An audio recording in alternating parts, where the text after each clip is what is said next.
Proclamación del Santo Evangelio según San Mateo.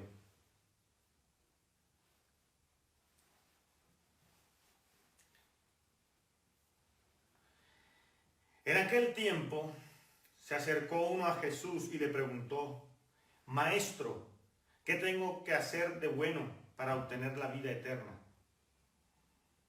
Jesús le contestó: ¿por qué me preguntas qué es bueno? Uno solo es bueno. Mira, si quieres entrar en la vida, guarda los mandamientos. Le preguntó: ¿cuáles? Jesús le contestó: no matarás, no cometerás adulterio, no robarás, no darás falso testimonio, honra a tu padre y a tu madre y ama a tu prójimo como a ti mismo. El joven le dijo: todo eso lo he cumplido, ¿qué me hace falta? Jesús le contestó: si quieres ser perfecto, anda, vende tus bienes, da el dinero a los pobres, así tendrás un tesoro en el cielo, y luego ven y sígueme. Al oír esto, el joven se fue triste porque era muy rico. Palabra del Señor.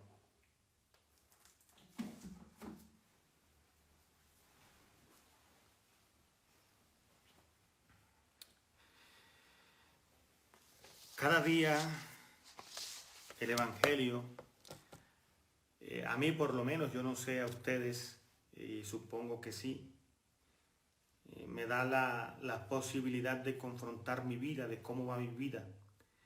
Porque es que es muy fácil distraerse y es muy fácil perderse en tantas cosas que suceden a diario y que uno pierda la noción de lo fundamental y vamos olvidando que lo más importante es la vida eterna. Entonces, qué bueno los que tienen la posibilidad de celebrar la Eucaristía cotidianamente y escuchar la palabra de Dios, porque nos da pista. A diario muchas personas gastan dinero comprando libros de los gurús, de los coach, los especialistas que les indican cómo vivir. No, el maestro de maestros es Jesús. Cuando Dale Carnegie y todos esos expertos, Miguel Ángel Cornejo, cuando ellos iban, ya Jesús venía. Jesús es el maestro de maestros y es el que nos indica cómo vivir la vida. Entonces viene aquí un texto que a mí me parece interesante, porque este relato de hoy, esta escena, transcurre en un diálogo entre Jesús y nos dice el Evangelio con joven. Yo les confieso que siempre se ha tenido una injusta sospecha por los jóvenes, como si los jóvenes fueran intrascendentes, superficiales. Tanto así que se decía que si le preguntaban a un joven, que decían que los jóvenes se vestían al estilo caja fuerte, y era que solo ellos conocían la combinación, porque ni siquiera eso sabían. Eso se decía, ¿no? Se desdeñaba a los jóvenes, y yo les voy a confesar que viendo a través de las redes sociales, a través del trabajo con muchos jóvenes, a veces sentía la tristeza de pensar que los jóvenes de hoy, más que los de otras épocas, son más superficiales. A veces sentía ese temor cuando veía ciertos mensajes por WhatsApp o en otras redes sociales. Yo decía, cuánta superficialidad en los jóvenes. Pero en los últimos meses he tenido la posibilidad de conocer a jóvenes extraordinarios, muy profundos, como los jóvenes del grupo Ruach, que conocí en San Pedro Sucre en mis vacaciones, y esos jóvenes encendieron en mí la esperanza. Y dije, no, es verdad, hay jóvenes que incluso son más profundos que muchos adultos. Y luego hace unos días, al leer las notas de mi sobrina Auri, que escribía, eso me generó mucha ilusión y dije, los jóvenes No es verdad, los jóvenes tienen su profundidad. Y aquí hay un joven del siglo I que se acerca a Jesús y le hace una pregunta. La pregunta que les lanzo a ustedes: ¿se preocupan ustedes por la vida eterna? Pero se preocupan de verdad por la vida eterna. ¿Les interesa la vida eterna a ustedes? Bueno, supongo que sí. A mí me interesa la vida eterna, pero al fin y al cabo yo soy religioso, soy sacerdote, mi vida transcurre en este ambiente, pero ustedes que están en el siglo, en el mundo, tan distraídos con las cosas, ¿les interesa la vida eterna? Esa es la pregunta crucial de hoy. ¿Qué he de hacer para ganar la vida eterna? Ahora, pregunto yo, ¿y es que acaso no lo sabemos? Porque en el fondo si hacemos, bueno, que lo hiciera un joven del siglo I, bien, no todo el mundo tenía la posibilidad de la información que tenemos hoy. Dicen que si pudiera materializarse la información que una persona de la época de Jesús tenía en la cabeza, bastaría una carretilla de esas de mano para transportar todo eso, lo que una persona del tiempo de Jesús tenía en la cabeza. Pero si fuéramos a hacer el mismo ejercicio para nosotros hoy, en este siglo, y con un líquido, pues inventándonos, pudiéramos materializar la información que nosotros hoy tenemos en la cabeza, se requeriría una volqueta como la del Cerrejón. Y ustedes saben, bueno, no todos saben qué es Cerrejón porque es una región de aquí de Colombia, pero para que se haga una idea, esas volquetas son del tamaño casi de una casa, de una habitación, son inmensas. Y se requeriría una volqueta de esas para transportar el material de los conocimientos que una persona de hoy tiene, porque tenemos acceso a mucha información. Una luz de información nos abruma, pero con base en eso, nosotros sabemos lo que Dios quiere. Yo creo que tú lo sabes. Yo creo que tú sabes lo que Dios espera de ti y yo lo sé. Sin embargo, se sintetiza en un decálogo, en tan solo 10 mandamientos. Y me pongo a pensar a veces que nuestra vida, desde el nacer hasta el morir, es esa carrera. Es ese caminar existencial hacia la eternidad.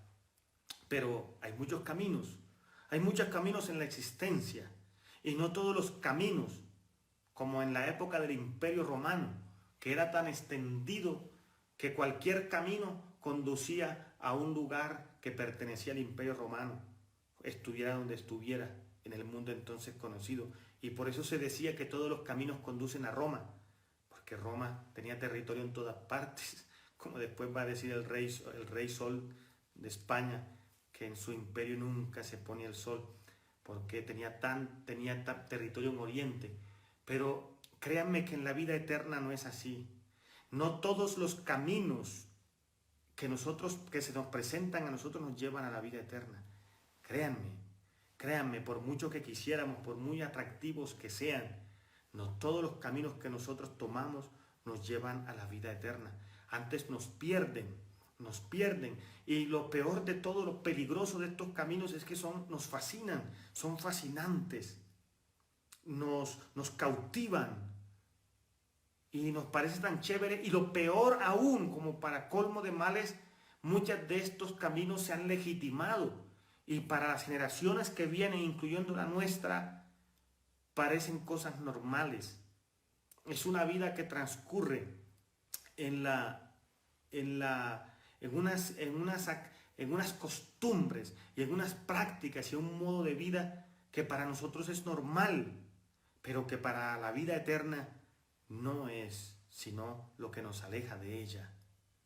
Y tantas generaciones, jóvenes y adultos, se van por esos caminos que llevan a la perdición y ellos no se dan cuenta porque simplemente piensan que es correcto, porque los medios de comunicación, las más media, hoy nos hacen creer que todo eso es normal, pero no lo es.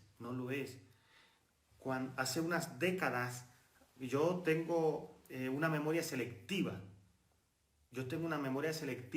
y muchos de ustedes podrán darse cuenta que algunas cosas se me olvidan porque yo fijo en mi memoria cosas que voy seleccionando y algunas cosas y vivo pensando, es decir, hay personas que somos así con una memoria selectiva y dentro de mis falencias está el no saberme ubicar espacialmente.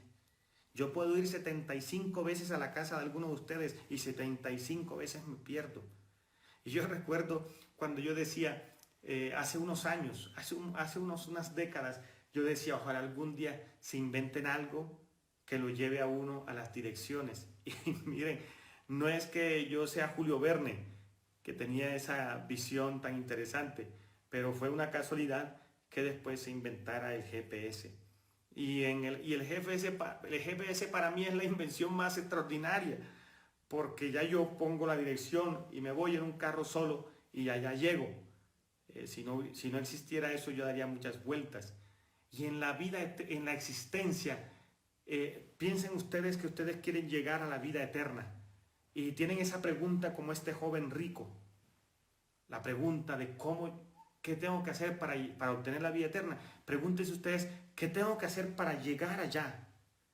Pues Dios se adelantó al tiempo. Dios se adelantó como siempre, porque Dios se adelanta siempre. Y ya se había inventado el GPS. Antes de que existiera Waze y Google Maps, ya existía el GPS de Dios. Y ese GPS de Dios son los mandamientos. Tú quieres saber cómo llegar a la vida eterna. Como la humanidad se perdía y tomaba decisiones que los desviaban del camino de la salvación, entonces Dios dijo, voy a ponerles este GPS, que son los 10 mandamientos. Entonces por eso tú vas por la vida y de repente una vocecita, que es la voz de la conciencia, te dice, a 500 metros, ama a Dios, o bueno, siempre sigue directico, amando a Dios sobre todas las cosas. No te desvíes, te dice el GPS de Dios. Sigue amando a Dios sobre todas las cosas. A 300 metros, no jures su nombre en vano. A 400 metros, ama a tu prójimo, respeta a tus padres. Y así no mates. Y así te va diciendo Dios, no mientas, no calumnies, no forniques. Y cada uno de los mandamientos no es sino un aviso que hay en el camino de la vida de parte de Dios que te dice, por ahí no cojas. A mí me gustaba cuando yo vivía en Cali y venía por la Panamericana, que es esa carretera que atraviesa gran parte de Latinoamérica, y la Panamericana, y yo venía por un sendero de una ciudad que se llama Jamundí, y me gustaba un letrero que decía en una rotonda, en un romp point, pare o se mata. Usualmente dicen stop, usualmente dice pare, pero esta era supremamente clara, decía pare o se mata, pues nada más claro que eso. Y eso me indicaba a mí que si yo seguía derecho en el romp point, en la rotonda, entonces me iba a matar. Y esos son los mandamientos te dicen a ti, oye, no hagas esto o te acarreas la muerte eterna. Son los mandamientos. Si tú quieres saber qué hacer para ganar la vida eterna, Jesús se lo dijo al joven, guarda los mandamientos. Pero aquel joven era extraordinario. A mí me parece que de existir hoy haría parte del grupo Ruach, o de muchos jóvenes. Y decía este joven, pues yo todo eso lo he vivido.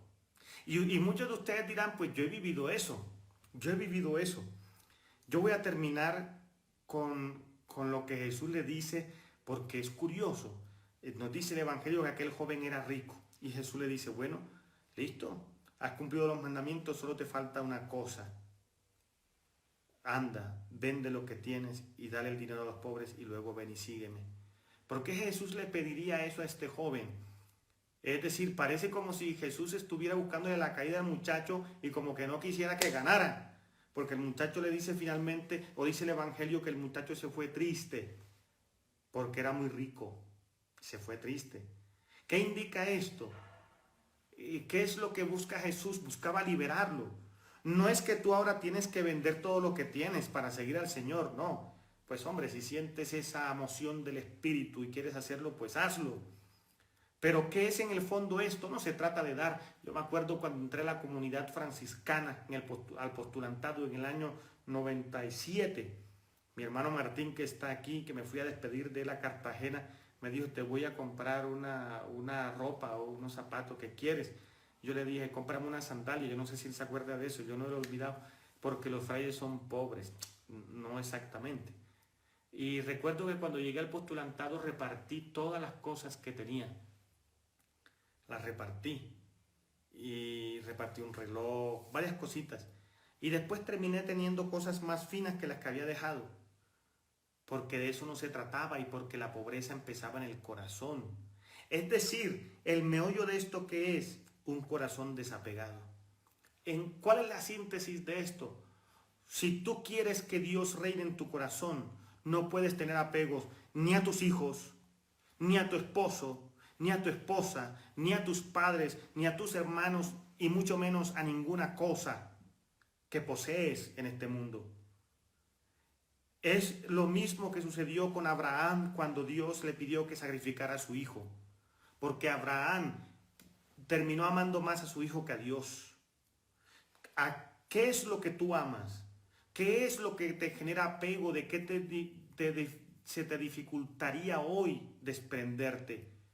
Y ojo, hoy más que nunca, muchas personas tienen apegos a los hijos, apegos al esposo, a la esposa, y son capaces de traicionar al mismo Dios con tal de no perderlos a ellos, porque así sucede. Y eso es la razón por la cual Jesús le dice a este joven, vende todo lo que tienes, porque sabía que él está apegado a sus riquezas. Pues pensemos en eso. Probablemente ustedes sean de los que siguen el GPS de Dios, en los mandamientos, y saben qué evitar y qué no hacer, pero no basta. ¿Cómo está en cuestiones de apegos? ¿Cómo están en cuestiones de apegos? ¿Preferirían a Dios que a sus hijos? Esto es fuerte. Aquí es donde muchos torcerían el camino, porque eso es la prueba de fuego. Que el Señor nos conceda un corazón totalmente desapegado. Alabado sea Jesucristo. Alabado sea para siempre.